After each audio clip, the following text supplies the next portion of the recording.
Hey guys, today I'm going to show you how to fix MySQL shutdown unexpectedly in Xampp.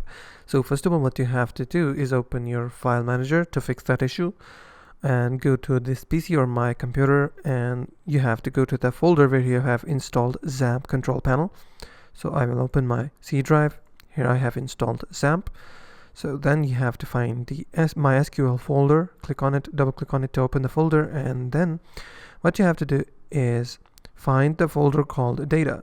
What you have to do is rename that folder. For instance, I will rename it as data-old.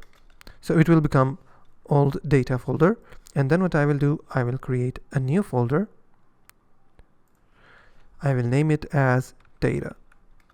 Hit enter to create that folder. Now, after you have just created the data folder, what you have to do is open the backup folder and select each and every file, select all the files, copy all files, and go back once again and go to the data folder which you have just created right now. It is empty. Now I will paste the contents of the backup folder onto the data folder which I have just created. Now what I will do, I will go back and go to that data old folder, and from here what you have to do is find the ibdata1 file.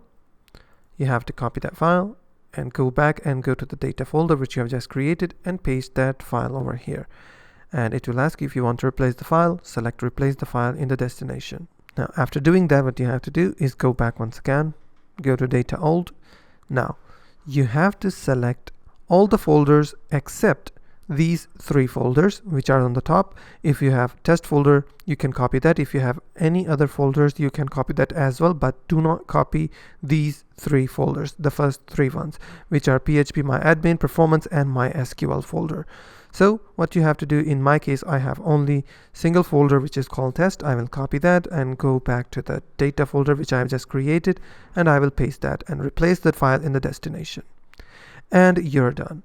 Now if you start the Xampp again, you won't be getting that error once again. So that's how you can fix MySQL shutdown unexpectedly in Xampp.